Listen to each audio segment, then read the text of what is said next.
how old do you have to be to start building credit?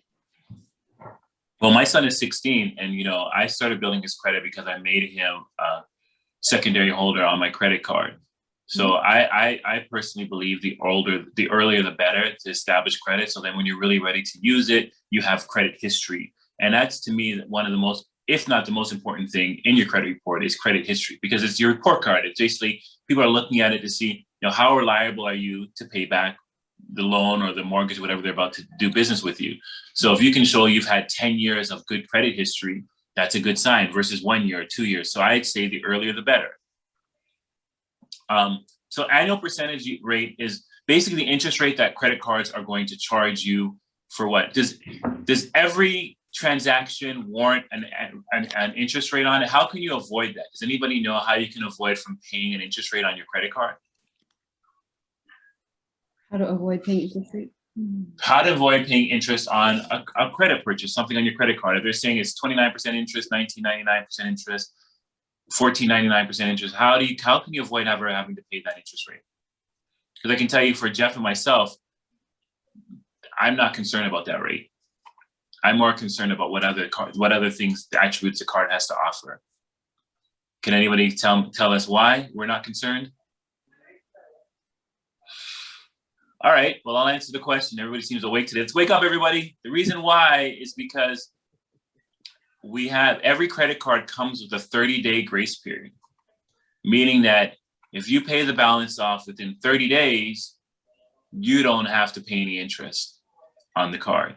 So if you know, like, hey, if you know that you're gonna put something in your card, it's always nice to know that you'll have the money within 30 days, because then you won't have to pay any interest. And that's how the game of kind of using other people's money that we talked about earlier can be to your advantage. So if buying something, like, for example, after this class, I'm gonna take a vacation, and I was already looking at using my miles and my points in order to take the vacation, so I don't have to use my own money and earn these rewards. So with annual percentage rates, you'll know that, hey, if I can be responsible, I can be disciplined, I can pay everything off in full within 30 days, I'll never have to pay any interest. But if you do have to pay interest, there's a thing that they mentioned in the definition is called compounding interest. And compounding interest is like a way in which this is where people run into debt that they can't pay off. They have to file for bankruptcy. They can't afford the payments anymore because it's compounding. So compounding interest gives the ability, it's interest charged upon interest. So to give you an example of it, if you have $100, if you put $100 on a credit card and the interest rate is 19%, and just to move math simple, say you do not pay that credit card off and you have to pay that interest rate for that month. Now the simple math, let's just say it's going to be the next month your balance would be $119, 19%, but it really isn't, because it's an annual percentage rate. So it's the 19% interest rate over 365 days, if that makes sense. So your actual interest rate for that month would be, if it was $100, it'd be the $19 divided by 365 times 30, because there's 30 days in that month. And that would be how much interest your card would be put on your card for that particular month. Does that make sense? Yes, thumbs up. Can I get a thumbs up if that makes sense? Okay, but to keep the math simple, we're just gonna call it a flat 19, great.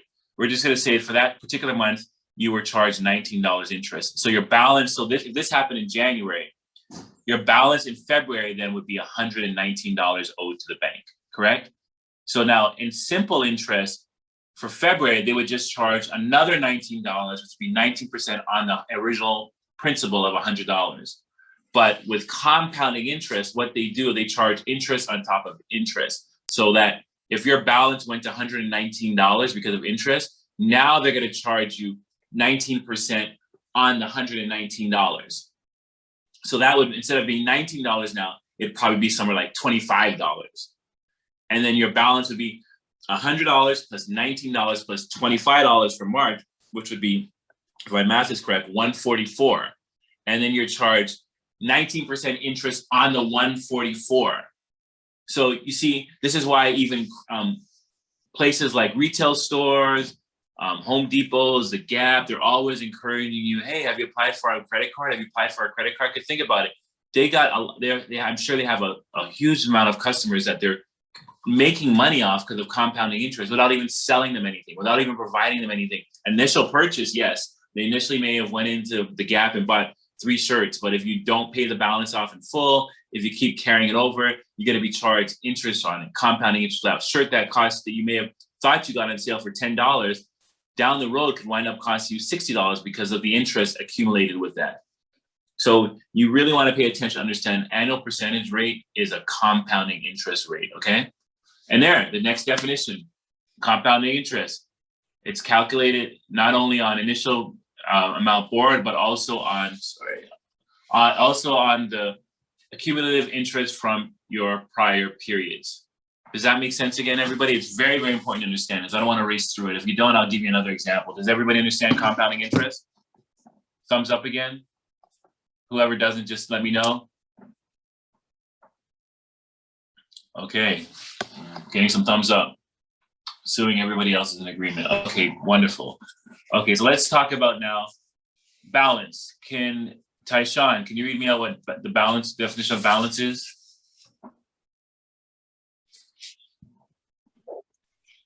The amount of money you owe on a bill, including any purchases, interest, late payment fees, transaction fees, annual fees, cash advances, or balance transfers. Right. So your balance, and you really have to check, it's a cumulative of all these different variables. So like when you think about a credit card, oh, it's just gonna have the stuff that I purchased. No, and it can have a slew of things. It can have the interest rate, the compounded interest rate. There could be a late payment fee. There could be transaction fees. This is where they get you. This is why last year, banks made over $34 billion in fees alone, okay? Annual fees, cash advance, or balance transfers. And like I said, don't think that you can't challenge these fees. If you made a late payment fee, but you're usually on time all the time, and for some reason you missed the payment by a couple of days, call your bank, call your credit card issue, ask for credit. If you're a good client, they'll give you that credit back. They'll credit that charge and not charge you. And when you're looking at credit cards, people always ask me, "Oh, what credit card should I get? What's a good credit card?" These are the things you should be looking at. You should be reading the fine print and seeing, what are your balance transfer fees? What's your interest? Those sort of things, so you understand like what card is going to work for you. Balance transfers allows you to transfer the debt from an old card to a new card, usually with a lower interest rate. Many cards offer 0% intro APR, annual percentage rate on balance transfers. Okay, so I'm sorry, I'm just reading on balance transfers. However, if they may come with a balance transfer fee of 3 to 5%, the total transferred and may have limits. So this is a great and powerful tool because the game that you're playing with your playing is, I always say on my podcast, is your money, keep it in your pocket. You're always paying, like in the world of business, entrepreneurship, and even when you're working. And those that are, and I think a lot of you are adults and you're working, you understand like you're always playing this cat and mouse game. You're trying to keep your money and somebody's always trying to pull at your money.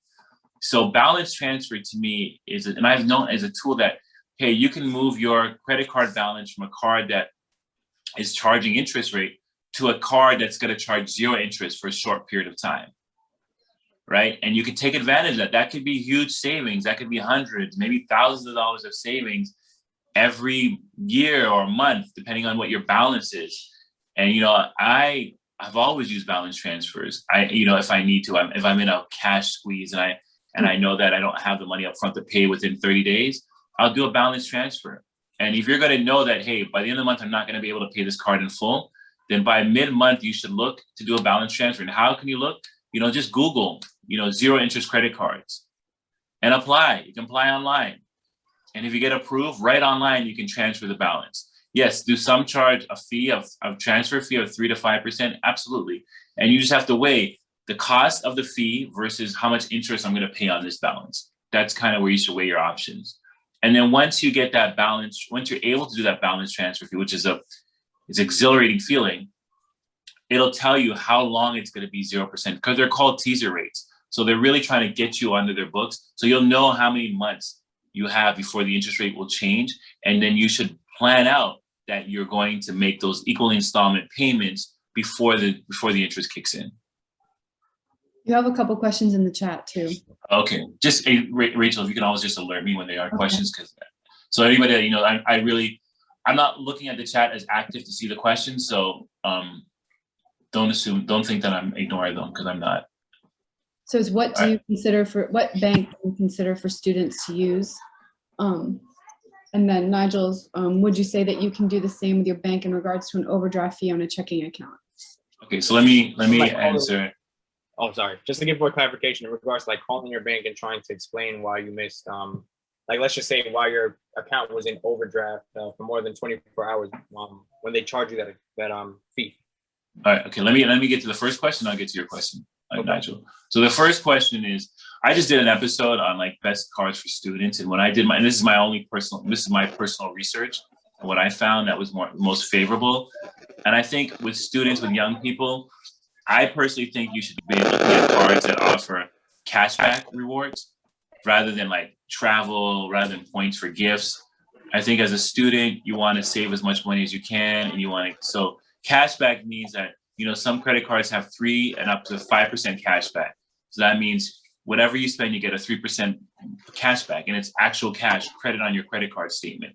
5% cashback, actual cash credit on your credit. So if you spend if you spend $100, you're only going to be showing a $95 balance on your credit card, which is great. Like even like yesterday, my credit card American Express has this deal with Staples. If I spend $100, I get $25 back.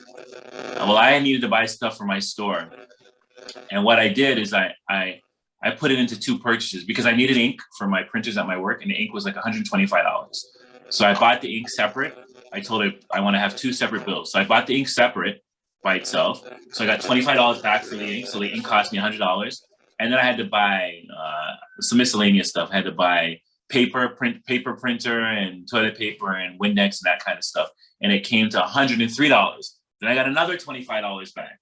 So instead of putting it all on one purchase, where I would have just gotten a $125 for the entire purchase, I split it in 2. So for every $100 increment, I got $25 back. So I like Discover Card because it does have those kind of things. I know with Amazon, it was giving me 10% discount when I shopped at Amazon. And then it is really favorable as far as no annual fees for students and cashback rewards. So, you know, my personal choice, you know, I'm not being sponsored, I'm not advocating for Discover, but from what I researched, I thought Discover was kind of a really, they had a lot of cards that I think were favorable for students. Nigel, let me ask you a question. Would you say, where is your question on this going in? Would you say that you can do the same with your bank in regards to an overdraft fee on a check account? Absolutely. Like, I mean, it's happened to the best of us. I've gone overdraft and I call the bank. And like, if you're not showing continuous behavior and it's like a one-time thing, 9 times out of 10, they'll credit you back. And my famous line is, you know, when I call in these 1-800 numbers, you know, I don't want to sound rude about it, but usually the first person that answers the phone, that takes up the call, they're usually, I call them, quote unquote, the gatekeeper. And sometimes to get what you want, you got to go past the gatekeeper.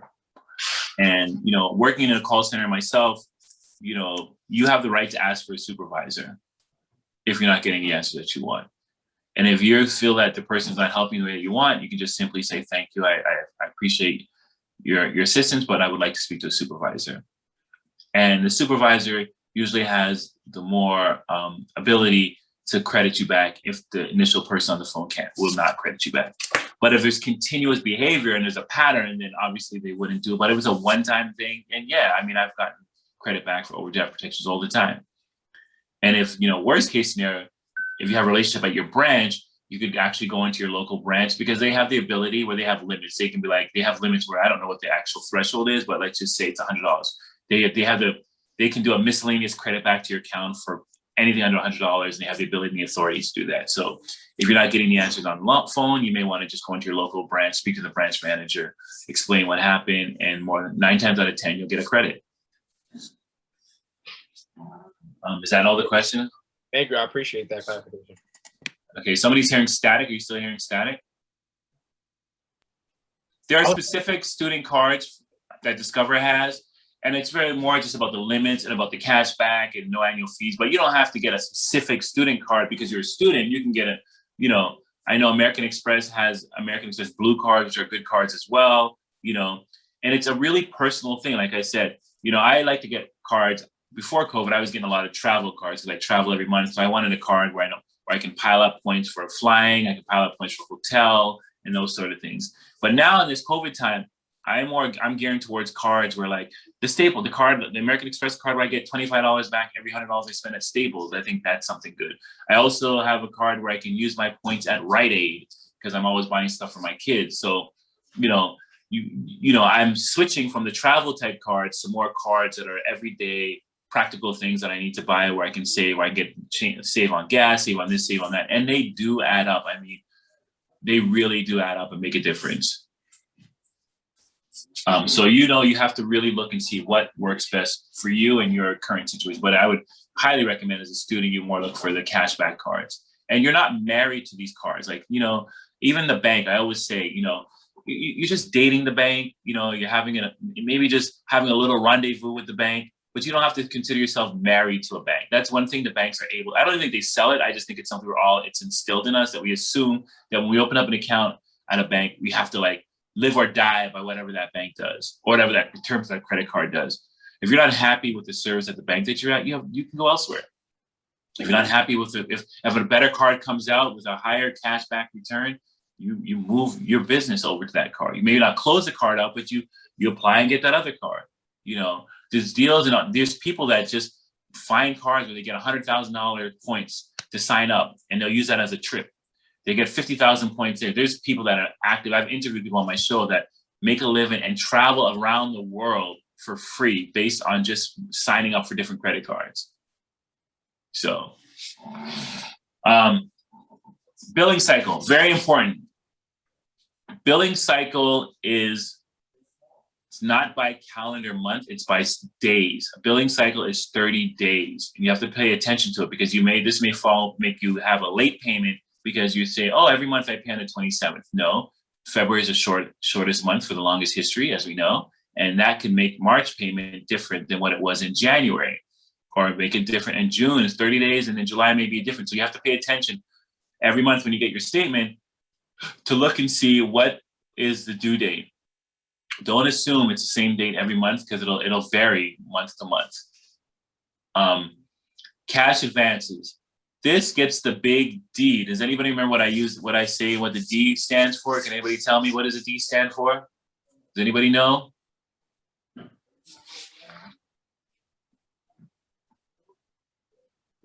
Nobody knows what the D stands for? D stands for desperate. If you have to get a cash advance, it does not look favorable on so many different levels. And, this should be, I can't judge anybody. Everybody has different things happening in life. And, sometimes you have to do things that you may not want to do, but you should avoid this by all means necessary, because the difference between a cash advance and just putting something on your credit card is that 30-day window goes away. Your interest starts from the time you take that money out. From the time you do that cash advance, the interest starts accumulating. So if you took it out today and you had a week later, you can pay it back, you're going to be paying that 19% daily interest rate, because they're looking at your high risk now. From a credit card perspective, if you have to use our card to take out money, that means something's going on with you financially. And, unfortunately, when you're having hard times is when they want to take advantage of you and when they're going to charge you more and hit you hard. So I would say, and there's ways around, honestly, we can talk about another show where if you need advanced cash, you can do it in other ways through your PayPal. You can do it many other ways and have access to the same cash without doing a cash advance. It's just being a little bit more creative, right? I'm sorry, Sean, did you say daily? That interest rate is It's immediate. It's immediate. It's daily. Correct. It's immediate. No, it's not like a purchase. Mm-hmm. Go ahead, Jeff. You're going to say something?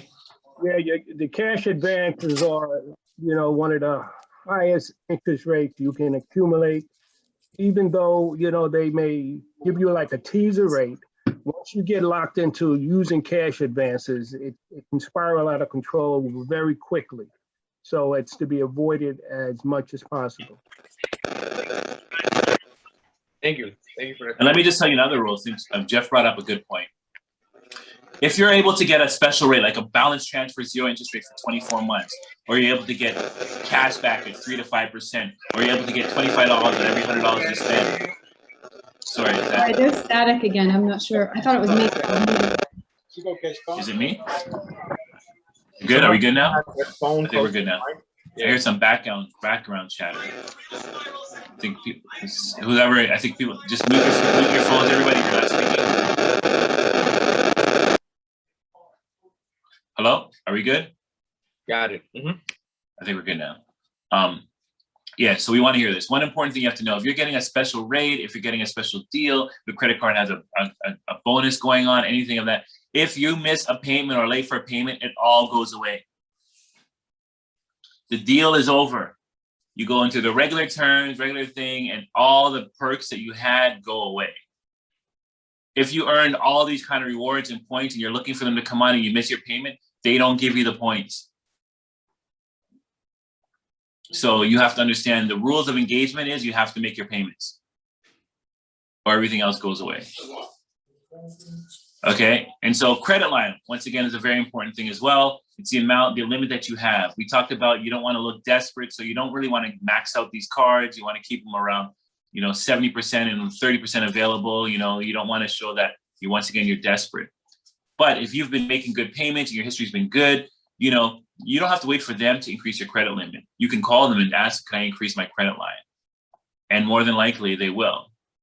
You don't have, and then that shows you like you have more, if you increase your credit line, obviously you have more available credit and you're not using it. You look more favorable to banks, look more favorable to lenders, your utilization rate goes up, goes down. So, all those things are good things. When you increasing of a credit line is a good thing. I would not refuse it, even if you don't need it. I would accept it. And if you don't need it, you don't need it. It's not costing you anything to have it. All right, let's go to the next slide, please. Debt to income ratio, we've talked about that throughout. Divide total monthly debt payments as you can do on your own by your monthly income to find a percentage. Lenders use debt to income and your credit history to evaluate your credit worthiness, and each lender sets different limits. 20% or lower is low, while exceeding 4% debt is a sign of financial crisis, financial stress. So very important again. When you're presenting yourself, and some of us like to choose your audience. A banker, a lender, they may show us to act empathetic, but they don't want to hear your sob story. You can tell that to your friends, you can tell that to your teacher or your therapist, but when you're speaking to banks and you're speaking to lenders, you want to be as professional and direct, limit how many sentences, the more you have to explain, the less you look in the eyes of the lender. Like I'm going through this with my niece's dad, where she's put a car in her name, which I explained to you guys before, and now he's trying to get out with it. I'm on the phone with him when he's trying to call the car place, and I'm just telling him, you're giving them TMI, too much information. They don't really care about the relationship with you and your daughter. They don't care that it's in your name, it's your responsibility. You're supposed to speak to them with an action plan. How are we going to resolve this? What can we do to move forward? And that sort of straight, direct conversation and talk, so they can see that you're a person that can be professional, and you may have had a hardship, but let's figure out a solution. And that's kind of how you have to speak when you're doing any kind of business, and when it comes to, especially because they're looking at you, they're evaluating you to see if they can trust you to lend you their money, if you're going to pay them back. That's all they care. Can you make these payments? Because they don't want you to default on the payment. And if you show any indication that there's not a lot of stability, that things are going to happen, then you're not going to look favorable, and you probably will get declined. So you have to really look and understand your audience is expecting you to show ability to make these payments. So take responsibility, correct, and act like it, and explain there's nothing wrong with saying, yes, there was a situation that occurred where I was able to XYZ happen, but moving forward, it's always a great thing to say. Moving forward, I expect that I will be blah blah blah blah blah. I will be da da da da da da da da, and shows that hey, you take responsibility for what previously happened, but here's my action plan. Here's my step moving forward. Here's my confidence speaking on it. Here's why. Here's the things I've put in place for it not to reoccur. For why I'm credible for this loan. Why I'm worthy to do business with you. Those sort of things. That's what people like to see. We all go through things. Late payment fees. We talked about it earlier. I mean, it's late payment fee. It's really about being preemptive. If you know it's coming down the road and you're not going to be able to make this payment, you can make an arrangement. We talked about a balance transfer. You can find ways in which you can kind of get out of it, but waiting for the day to come or ignoring it is not the solution. So it's once again, it's being proactive with knowing that, hey, there's a payment coming up that I might be challenged. And what's my action plan going to be? What's my game plan going to be? How am I going to make this work? Minimum payments. You know, your credit card will always show minimum payment due, and it's a marketing tool that in hopes that you'll only make the minimum payment, because it's kind of like, I don't know, there's a saying like the guy that's always coming by every week to sell you something, he doesn't want to take the full payment. He'll take partial payment throughout, because you're always going to be indebted to him, and they'll make more money on the interest rate. So you always want to, you know, and once again, making the minimum payment brings back to my D word for other lenders. So they just say, hey, you have 10 credit cards or whatever, 3 credit cards, and you're applying for another one, or you're applying for a mortgage, and they're looking like you only make minimum payments. It's not a good look. Once again, you look like somebody that may not, it's just getting by. So, you know, you always try to pay over the minimum payment. Try to pay above and beyond the minimum payment. If you can't pay it all in full, the goal is to pay it all in full. Promotional rates, we talked about a number of things, like be active in the market, be active in the real business people, entrepreneurs are always active, looking for better deals, looking for better terms, looking for better interest rates, ways in which they can move their money over, move their business over to better deals. And you can be that way, no matter what, even if it's $500, we're talking $100. It's all, you know, to me, I try to keep the same practice. If it's $100 versus $500, the only thing versus $500,000, the only thing I weigh is time. If I know that for me to keep the same practice to debate over a $10 charge is going to keep me on the phone for 3 hours, I may be like, maybe it's not worth the time. But sometimes a practice is good, because a $10 charge could be a $10,000 charge. You need to apply the same type of confidence, the same type of technique, the same type of ways in which to communicate. I find a lot of us young people, especially, lack in really knowing how to communicate effectively, to get their point across, to, you know, few little words, too direct, and know how to rebuttal when something comes to you, not take it personal, and know how to, like, okay, here's what they're saying, here's how I can spin it back, here's how I can rebuttal it in a professional way. And so if you start with, like, you know, getting on your bank, debating $3 transaction fee, $5 transaction, those are all in preparation for when the bigger deals are going to come down the road, because it's all the same set of skills. There's a question here. Does paying more increase your chances? Yeah, it's just paying more increase your, it shows, well, it may save you some money in interest payments. So the question is paying more increase your chances of something? Yes, it's probably save you from paying high interest rates. It probably shows that, you know, you have the ability to pay above and beyond, you know, and it's like, once again, it gets back to your credit history. If your credit history shows like consistent payments above and beyond what's due, think about it as a lender. That lender's gonna be like, okay, this person obviously is responsible and can afford it, versus someone that's just making minimal payments. You're just building on your credit resume. Make sense? Everybody with me? Yeah. All right, next slide. The next one. Jeff, I'll let you speak on this one. You can start speaking. I'll let you speak on this one. Okay, y'all. As you can see, understanding credit card terms. All right, the first one is the interest rate and the interest charges, your annual percentage rate for purchases. So you get the 0 introductory rate, and that's for the first, 15 months. After that, the APR goes to 12.99 and can go as high as 21.99.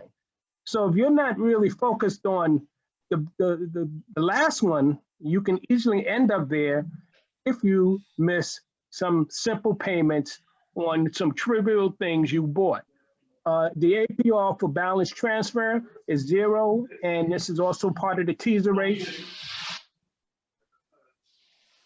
Everybody still following me? Okay, let's go. So the 0 introductory APR for the first 15 months on the balance transfer requires within the first 30 days of account opening. After that, your APR for those transactions or any other balance transfer requests, if we accept them, we will Oh, we will, okay, if we accept them, will be, okay, after that, it's 12.99 to 21.99. So as you can see, any purchase you made after the 30 days, okay, is gonna jump to 12.99. All right, so, and this is for the APR balance transfer. Now, if you go down to the APR for cash advances, that's a whopping 25.24% for cash advances. This is where we say just don't do it if you can avoid it, because this shows that you're desperate. This APR will vary with the market based on prime rate. And the last one is penalty APR and when it applies. So 29.24, this APR will vary with the market based on the prime rate. This APR will apply to your account if you make one or more late payments, there you go, or you make a payment that is returned. So if you send a bad check and that check is returned, then you have a problem, because now your rate is jumping to 29.24. So this is just to get you to understand. This is what's on the most back of credit cards. So it's just to get you comfortable. So when you should read the back of your credit card statements, understand the deal that you're signing when you sign up for a credit card. Bad check. Oh, what do you mean by bad check? Bad check means that if you send a payment out and the payment gets returned, it could, if you've reached your limit, you've exceeded your limit, and you're putting charges on, it may get charged back, and they'll, whatever agreement you had, it'll default and it'll go to the higher interest rate. Let's go to the next slide. Understanding credit card terms. Okay, paying interest. Your due date is the what's that? The last 25? No, is at least 25 days after the close of each billing period. We will not charge you interest on the purchase if you pay your entire balance by the due date each month. So that's key, because they will not charge you interest. And this is where me and Sean this is where we are. We're within that sweet spot of the 25 days. So we're not being charged interest, because when we make a purchase, we pay it within that 25 days.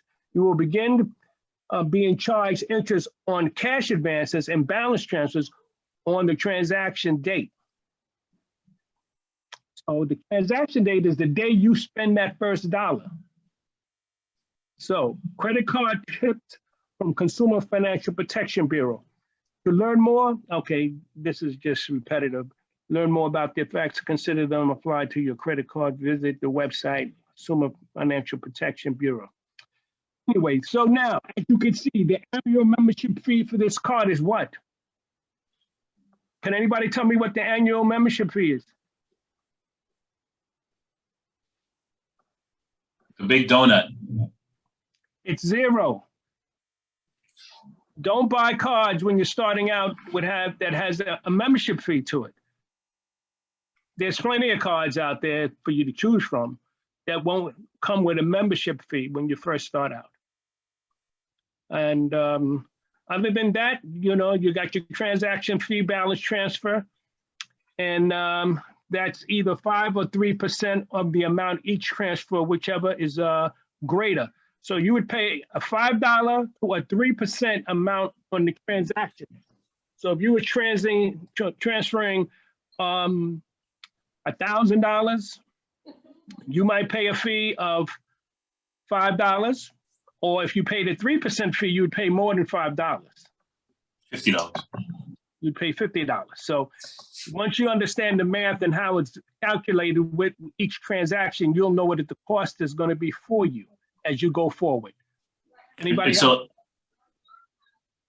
just to add to what Jeff is saying, this is just a typical credit card term deal, but they're subject to change. They're not all the same. Some, like Jeff said, I have annual membership fees, and I pay annual membership fees. But I think I agree with him in saying that initially I don't think you should get a card with the annual fees until you've kind of been a little more experienced and you have some more expertise in credit card and knows what's for you or not for you.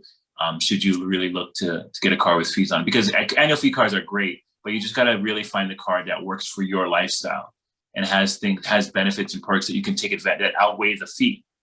That, you know, hey, if they're going to charge you $600 a year, I better make sure that there's more than $600 worth of benefits on this card that I can apply that's going to help me throughout this year. If not, what's the point in paying this fee? Let's go to the next slide, because it gets into what I want to talk about, which is like different types of cards and benefits. Go ahead. Sorry, Nigel had a question, and then Mike has a question too. Okay. Yeah. Question was, Thank you, Rachel. can you explain the difference between a statement date and a due date? Because I know a lot of times when you have in your online, like if you have your online credit account, or if you have access to your account, a lot of times there's a statement date, and then there's also the due date where you actually have to pay back by, and a lot of people get those two confused, I think. Right. So I have that with my American Express card. So like with my American Express card, I'll have a statement date, which is always the beginning of the month. But then in small print, they'll have the due date, or it's reversed, the due date or statement. I can't remember which way it goes. But it's a grace period they'll give you to pay that back. And, you know, most people just defer it and make it the longer date due date, and they forget about the statement date. They'll just be like, okay, yes, they'll tell me, because I get notices all the time, oh, your payment's due September, the 1st of the month. But I know in my head it's due on the 7th or the 6th. But my good habit, I'll try to make the payments on the 1st all the time, knowing I still have that gray area. So it's like a little gray window that you have to make that payment if you can't make it on that date. But mind you, not all credit cards have it. So like my MasterCard and Visa, they don't have it. I know American Express, they're known to have it, but I know most cards don't have a due date and a statement date.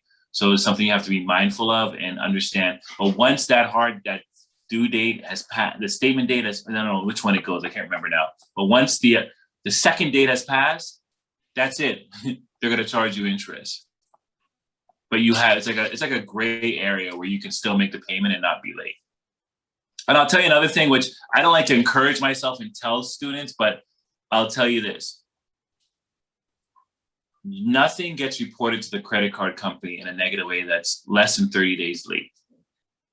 Does that make sense? Because after 30 days, if you look on the credit report, it says 30 to 60 days, 60 to 90 days. So if you make a payment that's 10, 15 days late, 25 days late, it won't mess up your credit because they don't report anything less than 30 days. But, this is the big but, the credit card company has the right to charge you fees and interest rate, and charge you fees and interest and penalties for being late, despite it not getting reported to the credit bureau. So if you pay something late, which I would never encourage you to, it may not mess up your credit score, but it'll cost you in terms of money. Does that make sense? Nothing gets reported to the credit bureau that's less than 30 days late. If you make a car payment that's late, if you make, your mortgage payment that's late, they won't report it as a late payment, but you will be charged fees for being late from the company. And there was also a question asking, does the bank you go to matter? Absolutely. I mean, it's the relationship, in general, most banks are very similar, but, I like to choose banks myself personally where I know I'm going to be limited with fees, so people like to choose, like, some people like to go with like the neighborhood bank, the less known bank, but then I'm always thinking of, if I have to run to the ATM, I'm going to have to use an ATM that's going to charge me a fee. So I would always say, and you may have to go with the big guy for maybe your day-to-day stuff, but if you want to go to the more boutique banks, you can, because I just like to know I have access to my money without having to pay a lot, But the boutique banks are the ones that they have good lending products. They're the ones that'll be more flexible. There's like, people will call you, and especially in the real estate game, you have like tier 1 banks and tier 2 banks, tier 3, tier 4. Like tier 1 banks are like the Bank of America, Citibank, Chase. You get the best deals. Like if it comes to lending, mortgage rates, interest rates, the best deals come from the top banks, believe it or not. But there are some people, I know people that are into real estate that find it hard to get mortgages from them because they scrutinize everything and it's very detailed. It could be a long process. But once you do get through, you get a great deal, you get a great rate. While the tier 2 banks that kind of, they're not as stringent because they need to be more flexible to compete with the top banks. So they won't have as much requirements, but then they're going to charge you more interest. they're going to charge you a little bit of higher rate, you know, but the deal can get done faster. I know guys that like to get in to get mortgages quick, get deals. They don't want to even look at the tier 1 banks. While myself, you know, I'm a patient guy. I like to know I'm getting the best deal out there. So I'd rather give them everything they need and get a lower rate. It'll take longer, but I'm just more comfortable in that arena versus getting a faster deal done and paying more for it. So it definitely does. Let's go to this. Let's talk about the card types and benefits. I know this is boring stuff, I know, but trust me, it's helpful. Apply it to your life. You'll see how wonderful it can be. Now, this is the question of like understanding the different types of card types that we are. I mean, I know we're going to kind of revisiting stuff we already talked about earlier, but you should kind of take a picture of this because this will know, like, you know, where do I want to be? Like, what do I want on the card? What am I looking for at now in my life? Like, for example, like I said, I was more getting travel cards, but I switched it during COVID. I was reluctant at the beginning because I thought I'd be traveling again, but really and truly, in a year, I only went to Canada twice. I went to Barbados, and that's been it. But when I used to travel every month, so travel points are not really helping me in these times. So, like I said, I'm more looking for cards now that they give me like discounts on everyday purchases. Like I'm at Staples a lot. I'm always on Amazon. I'm getting groceries. So those kind of cards that give me those kickbacks is what I'm looking for currently. So you have to look at, you know, cashback. And the great thing about it, you have a very powerful tool that can tell you the best, and they come out so regularly. Like you can Google best cashback cards, and it'll give you a list of them, and they'll give you the terms of them, and they'll give you what your credit score range should be, and you know. And with this game, you know, don't be scared of rejection. You know, rejection is just preparing you for the next opportunity. And honestly, you don't know your limit until you kind of have to push yourself and see what comes back to you. So, cashback. Travel rewards, you know, credit cards can be points redeem. I love travel cards. I really do. Like, there's nothing like going on a trip and everything is covered under your points and rewards. I mean, that's the greatest feeling. Like, get on the plane, you didn't pay for it. You get to the hotel, you didn't pay for it. They're offering you all these upgrades. They're doing all these great and wonderful things for you. They're giving you little things on your pillowcase when you go into the hotel room. You know, you get these extra little chocolates, and you know, you didn't pay anything for it, and you're really like getting this from purchases that you use for other things. It's a great feeling. And like I said, there's people out there, there's cards that will give you, you know, the towel elephants, exactly. There's cards that will give you 60,000, 100,000 points, 25,000. I've gotten them just to sign up for their card. And that's like a flight, you know, so you don't think you have to do it all in purchases, you know. You can earn all this stuff just by signing up for their card. And making some of them, like if you spend $5,000 in 3 months, we will then give you all these reward points. So, you know, I think, you know, all of you should experience once in life a free trip by rewards or points. I think everybody is well within their reason to do it and capable of doing. Like I'm going to Miami, like I said, on points and rewards. You can all do it. And, you know, those extra things that you'd have to save for are things that, hey, you're not using your money. You're using other people's money to do these things. And when I check in hotels, and trust me, people that are like the diamond members and all of them, they're earning them because of spend. They're not earning them because they paid all these extra fee. We're in this VIP line, not in this line because they're doing is spending more than you, and then they understand how to leverage and use credit to their advantage to get all these perks, right? Balance transfer, we talked about that. So you want to look, if you're looking to get out of, you have some heavy debt, high credit card bills, you may want to get a card that's offering balance transfer deals. And, you know, I've had cards from banks I can't even pronounce just because they have a 0 interest balance transfer. And I'm just I'm using them. Like I said, you're not married to the bank. You know, some banks I just had a short-term affair with. And then, hey, it's 9 months, it was fun, I'm out. So you can have an affair with a bank. It can be a short-term affair with a credit card company. I don't want to use the word use, but that's what it comes down to because you know, I needed to get out of a jam. I needed to move some money over so I didn't have to pay a lot of interest on it. So I found a card that has 0 interest rate. I park it over there for a few months and I bring it back or I pay it all off. That's how the game is played. Business cards. Some have business benefits. Like, yeah, there's a lot of them that'll have like concierge services. They'll have like events, networking events, and different things that cards can offer to, like, if you want to be someone that wants to have access to certain things, access to events, there's cards out there, entertainment, different things that can give you access, you know. And there's the student starter cards as well, like we talked about throughout today. And then there's secured cards that will offer. Some cards have great insurances. Like, for example, last year this time my dishwasher broke. I brought a new one. I'm so upset. I had it for a year. I put it on my American Express card, and guess what? My new dishwasher broke again, and it's a month out of warranty because Home Depot only warranties it for 12 months. And I got on the phone with Home Depot, and I argued. I'm like, come on, it was COVID. I was trying to get through to you guys. It's 13. I'm on month 13. This machine went bad, 1 month out of warranty, and they weren't budging.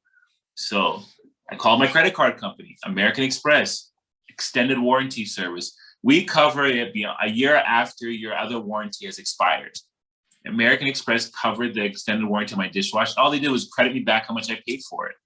So I now can go out and get another dishwasher. If I choose to, I can just keep the credit. So there's some things like, great, car rental insurance is covered, different type of warranties are covered, and extended thing. And you gotta be careful. Everybody does is you don't realize you have paying double insurance, like credit card, car rental companies, they'll try to tell you, oh, you want to get our coverage? When your credit card company covers that, but they just want you to be under their coverage. And, like extended warranties, like I know when I buy something on my credit card, on my American Express card, and they say, do you want to get the extended warranty? So I say no, because I know my credit card provides me a free extended warranty, So these are things that you can look at in the print of like deals that are out there. Next slide. I was about to just ask really quickly, do you think there are any limits to the different types of warranties? Like, let's just say if it was an appliance compared to like a car, or a car compared to a piece of musical equipment, or do you think there are as long as you put it on that card, as long as the transaction is on that card, and you can be proactive. Like, one thing I learned too, the hard way, before I exercise a warranty, like say, for example, the dishwasher, before I called and actually filed the claim for extended warranty, I called them and said, hey, I'm thinking about getting a dishwasher. Do I need to if it's a year out of warranty, should I get an extended warranty on it? But would that be covered? I'm like, no, Mr. Lina, if you go out of dishwasher today, you'd have until such and such time. So I already knew. So then the second call, I called in and said, okay, hey, my dishwasher's gone bad. So if you're not uncertain, if you're going to make a big purchase, a large purchase, you may want to call your credit card company ahead of the time and say, hey, am I covered for this? Am I this? And these are things that smart people do, like people that are really financially savvy, they do. Like, they're not scared to ask the question, well, am I covered for this? What do I need to do? Being proactive. Like, you need to come out of your shell and ask these questions. Understood. And do they ask for any evidence of the fact that it was broken, or do you think a receipt? Sometimes they tell you to keep it, like with the dishwasher, they'll tell you to keep it for X amount of days. Some do. They have the right to. So you want to be mindful of that. And and I don't really honestly, my threshold is I try to keep if I make a claim, for that same reason, I don't want to have to I always keep it under $1,000, where it's it's something okay, we're not gonna fuss about it. I'm not gonna make a $8,000 claim. I lost my ring I flushed my gold ring in the toilet and I bought it on your card, something suspicious like that. Appliance, I'll keep the appliance in my basement for a while and then I'll throw it out. Something that, nobody's gonna question. But if you're I bought 10 Apple phones and they're not working. Look, they're all in the card. Those draw red flags. Understood. All right, thank you. I just want to throw up the flag. We've only got a couple more minutes altogether. But okay, you threw up the flag. Threw up the flag. Does anybody have any questions? We can stop right here and assets and liabilities then. And does anybody have any questions? I'm looking in the chat. Somehow closed. Anybody? You're all feeling financially clean? Can we get a thumbs up if you have no questions then? No questions. Yeah. Did everybody think enjoy the class, or thought it was helpful? I know it was a lot. I'm getting thumbs up. Sebastian. Well, I saw one hand go up. I'm not sure if that was intentional. Oh, who was that? I'm not sure. It just disappeared. Okay. But a bunch of thumbs up though. All right, it's a lot, but we're good. Okay, I know it's a lot. I know it's very technical. If I was on the other end, I would be like, oh my God, this is a lot. But it's very helpful. And I'm sure next time you look at a credit card application or credit card statement, you're gonna look at it from a whole different perspective. And that's the No, point. I Like, am already, and I'm an old person. I'm going back and looking at things differently now since these sessions. Yeah, and that's the point of the program. It's really supposed to be proactive. It's supposed to provoke you to want to learn more. It's supposed to be provocative. Like, yeah, I want to learn more. I want to understand more. I'm confident now looking at the back credit card statement. You know, you can't teach everything here, but it gives you that confidence to say, hey, I can understand it. I know how it applies to me. I know what I'm looking for. Next time I speak to somebody on the line about my finances, I can speak from a point of confidence, you know, and that's what the program is supposed to do. And then next week, you know, it's an open space. If you want to have something you want to ask me, you ask it so I can help, you know, address it. So it gives you that much more confidence, that much more research. When people come back to me, they come back to me always things on 10 levels from what I taught them, which is what I want. And so they're telling me things that I didn't even know, to be quite frank. But that's what it's supposed to be. It's supposed to be provocative, like to want you to learn more. So, Great. All right. So thank you guys. I apologize for being a little bit late this morning, but I'll make it up to you guys. It's Friday, so we'll